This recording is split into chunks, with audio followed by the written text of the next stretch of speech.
ഈ ചടങ്ങ് ധന്യമാക്കാനും മനോഹരമാക്കാനും എത്തിച്ചേർന്ന ശ്രീ ശ്രീകുമാരൻ തമ്പിച്ചേട്ടൻ, പ്രിയങ്കരനായ ശ്രീ മോഹൻലാൽ, പ്രിയപ്പെട്ട അംബ്രോസ് പിതാവ്, പ്രിയങ്കരനായ ശ്രീ ധനപാലൻ, എന്നും പറവൂരിൻ്റെ കാര്യങ്ങൾക്ക് വേണ്ടി എന്നോടൊപ്പം എപ്പോഴും മുൻപന്തിയിൽ നിന്നിട്ടുള്ള പ്രിയങ്കരനായ ശ്രീ എസ് ശർമ്മ, ശ്രീ സലീം കുമാർ, ഞാൻ തിരഞ്ഞെടുപ്പിൽ മത്സരിപ്പിക്കുമ്പോൾ എല്ലാ കാലത്തും 4 നൂറ്റാണ്ട് കാലമായി എൻ്റെ കൂടെയുണ്ട്. എൻ്റെ കൊച്ചനുജന്മാർ ശ്രീ ഹൈബി ഈഡൻ, ശ്രീ മുഹമ്മദ് ഷിയാസ്, പ്രിയപ്പെട്ട കുറുപ്പ് അടക്കം ശ്രീമതി സിന്ധു നാരായണൻകുട്ടി അടക്കമുള്ള എനിക്ക് ഏറ്റവും പ്രിയപ്പെട്ടവരെ, ഞാൻ എങ്ങനെയാണ് ഇവിടെ എത്തിയത് എന്ന് ഞാൻ ആലോചിക്കാറുണ്ട്. നിങ്ങളുടെ ഹൃദയത്തിൻ്റെ, സ്വപ്നത്തിൻ്റെ, പ്രാർത്ഥനയുടെ തേരിലേറിയാണ് വി.ഡി. സതീശൻ കേരളത്തിൻ്റെ മുഖ്യമന്ത്രി സ്ഥാനത്തിരിക്കുന്നു. രാഷ്ട്രീയം മറന്ന്, ജാതിമത പരിഗണനകൾ മറന്ന് എനിക്ക് വേണ്ടി പ്രാർത്ഥിക്കുന്ന, എനിക്ക് വേണ്ടി വഴിപാടുകൾ നേരുന്ന, പള്ളികളിൽ പോയി മുട്ടുകുത്തി പ്രാർത്ഥിക്കുന്ന, എല്ലാ പ്രാർത്ഥനകളിലും പങ്കാളികളായ പതിനായിരങ്ങൾ, ഒരുപക്ഷെ എനിക്ക് വോട്ട് ചെയ്യാത്തവർ പോലും ഞാൻ ഈ സ്ഥാനത്ത് എത്തുന്നതിന് വേണ്ടി പ്രാർത്ഥിച്ചിട്ടുണ്ടെന്ന് എനിക്കറിയാം. ഞാൻ നിങ്ങളോട് പണ്ടൊരു വാക്ക് പറഞ്ഞിട്ടുണ്ട്. എന്നെ കുറിച്ചോർത്ത് നിങ്ങൾ ഒരിക്കലും അപമാനഭാരത്താൽ തല കുനിച്ച് നിൽക്കേണ്ട സ്ഥിതി ഉണ്ടാക്കില്ല എന്ന്. ഞാൻ ഈ കസേരയിൽ ഇരുന്നു കൊണ്ട് ഞാൻ വീണ്ടും അടിവരയിട്ടുകൊണ്ട് അത് ആവർത്തിക്കുന്നു. ഒരു പറവൂരുകാരനും അപമാനഭാരത്താൽ തലകുനിച്ചു നിൽക്കേണ്ട ഒരു കാര്യവും നിങ്ങളുടെ ജനപ്രതിനിധി ചെയ്യില്ല.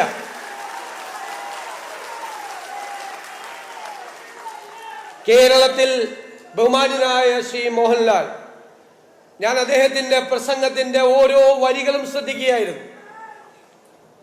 അത് കേരളത്തിലെ മലയാളികളുടെ മുഴുവൻ പ്രതീകമായിട്ടാണ് അദ്ദേഹം സംസാരിച്ചത്. അതൊരു സ്വപ്നമാണ്, അത് കേരളത്തെക്കുറിച്ചുള്ള സ്വപ്നമാണ്. ആ സ്വപ്നം യാഥാർത്ഥ്യമാക്കാൻ വേണ്ടിയിട്ടുള്ള കഠിനാധ്വാനത്തിന്റെ, അർപ്പണബോധത്തിന്റെ മണിക്കൂറുകളും നിമിഷങ്ങളുമായിരിക്കും ഇനി വരാനിരിക്കുന്നത്. നിങ്ങളുടെ ജനപ്രതിനിധി അധികാരത്തിന്റെ പത്രാസിന്റെ പുറകെ പോകില്ല. പാവപ്പെട്ടവനെയും പാർശ്വവൽക്കരിക്കപ്പെട്ടവനെയും ഹൃദയത്തോട് ചേർത്ത് നിർത്തുന്ന ഒരു സർക്കാരായിരിക്കും കേരളത്തിൽ ഉണ്ടാകുന്നത്.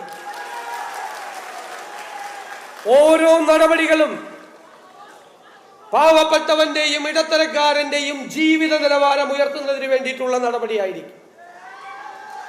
നമ്മുടെ കേരളം മനോഹരമാണ്, ദൈവത്തിന്റെ സ്വന്തം നാടാണ്.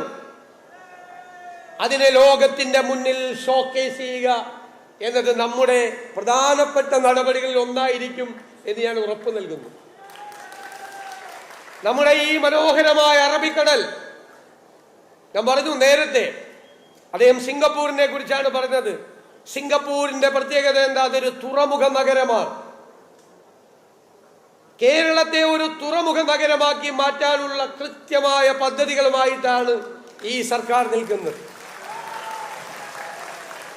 2 പ്രധാനപ്പെട്ട അന്താരാഷ്ട്ര തുറമുഖങ്ങളും, ഒരു കണ്ടെയ്നർ ടെർമിനലും, 17 മിനി പോർട്ടുകളും, 600 കിലോമീറ്റർ അറബിക്കടലുമുള്ള ഈ കേരളത്തെ നമ്മളൊരു തുറമുഖ നഗരമാക്കി മാറ്റും. തുടങ്ങും ഇപ്പോൾ തന്നെ. 4 അന്താരാഷ്ട്ര വിമാനത്താവളങ്ങളുള്ള കേരളം ഇന്ത്യയിൽ ഏറ്റവും കൂടുതൽ ഏവിയേഷൻ പ്രോജക്റ്റുകളുള്ള സംസ്ഥാനമാക്കി നമ്മൾ മാറ്റും. എൻ്റെ കുഞ്ഞുങ്ങളെ, നമ്മുടെ കുഞ്ഞുങ്ങളെ വിദ്യാഭ്യാസം തേടി, തൊഴിൽ തേടി ലക്ഷങ്ങൾ അവർ വിദേശത്തേക്ക് പോകുന്നതിന് കുറവ് വരുത്തും. അവരവരുടെ മാതാപിതാക്കളോടൊപ്പം കേരളത്തിൽ നിന്ന് നന്നായി പഠിച്ച് നല്ല ജോലി കിട്ടുന്നതിനുള്ള അവസരം നമ്മൾ ഈ നമ്മുടെ കേരളത്തിൽ ഉണ്ടാക്കും. ഞാൻ ദീർഘമായി പറയുന്നില്ല, എല്ലാ ബജറ്റ് പുറത്തു വരാൻ പോകുന്നില്ല. ധനകാര്യ വകുപ്പ് കൂടി ഏറ്റെടുത്തിട്ടുള്ള ഒരാളാണ് ഞാൻ. അതൊരു വെല്ലുവിളിയായതുകൊണ്ടാണ് അത് ഏറ്റെടുത്തത്. കേരളത്തിന്റെ സമ്പദ് വ്യവസ്ഥ മെച്ചപ്പെടുത്തണം. ഞാൻ എപ്പോഴും പറയും, ചാണക്യന്റെ അർത്ഥശാസ്ത്രത്തിൽ വളരെ രസകരമായ ഒരു വരിയുണ്ട്. ഞാൻ പണ്ട് അസംബ്ലിയിൽ പറഞ്ഞിട്ടുണ്ട്. ഭരണകൂടങ്ങൾ നികുതി പിരിക്കുന്നത് പൂമ്പാറ്റ പൂവിൽ നിന്ന് തേൻ കുടിക്കുന്നത് പോലെ ആയിരിക്കണം.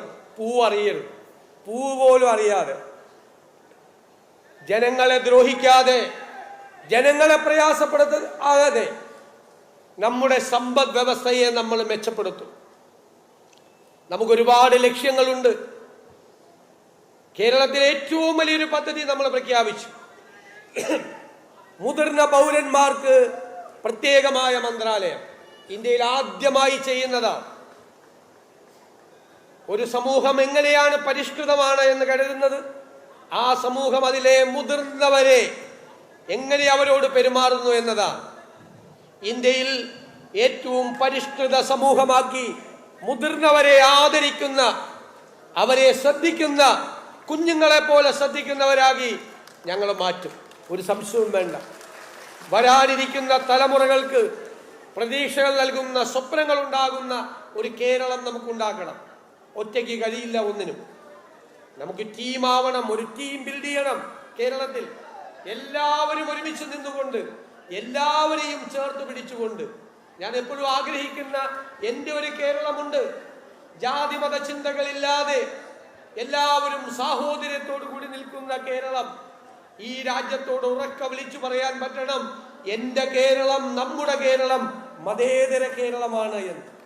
ആ സ്വപ്നങ്ങൾ യാഥാർത്ഥ്യമാക്കാനുള്ള ഈ യാത്രയിൽ കഴിഞ്ഞ 4 നൂറ്റാണ്ട് കാലമായി കണ്ണിമചിമ്മാതെ എന്നോടുള്ള സ്നേഹവും വാത്സല്യവും എല്ലാം എനിക്ക് കോരി തന്നിട്ടുള്ള വാരിക്കോരി തന്നിട്ടുള്ള ജനതയാണ് നിങ്ങൾ. ആ നിങ്ങൾ, ഞാൻ ഇവിടെ എത്തി നിൽക്കുമ്പോൾ, ഞാൻ തിരിഞ്ഞു നോക്കുമ്പോൾ ഞാൻ കാണുന്നത് നിങ്ങളെയാണ്, നിങ്ങളെ മാത്രമാണ് എന്ന് നിറഞ്ഞ കണ്ണുകളോടെ പറഞ്ഞുകൊണ്ട്, ഈ നാടിനെയും നിങ്ങളെയും മറക്കില്ല, മറക്കാൻ എനിക്ക് കഴിയില്ല എന്ന് മാത്രം വിനയപൂർവ്വം സൂചിപ്പിച്ചുകൊണ്ട് ഈ സ്വീകരണ സമ്മേളനം എന്നും ഹൃദയത്തിൽ സൂക്ഷിച്ചു വെക്കാനുള്ള ഒന്നാക്കി മാറ്റിയ നിങ്ങളോട് എല്ലാവരോടും നന്ദി പറഞ്ഞുകൊണ്ട് ഞാൻ എൻ്റെ വാക്കുകൾ ചുരുക്കുന്നു. നമസ്കാരം.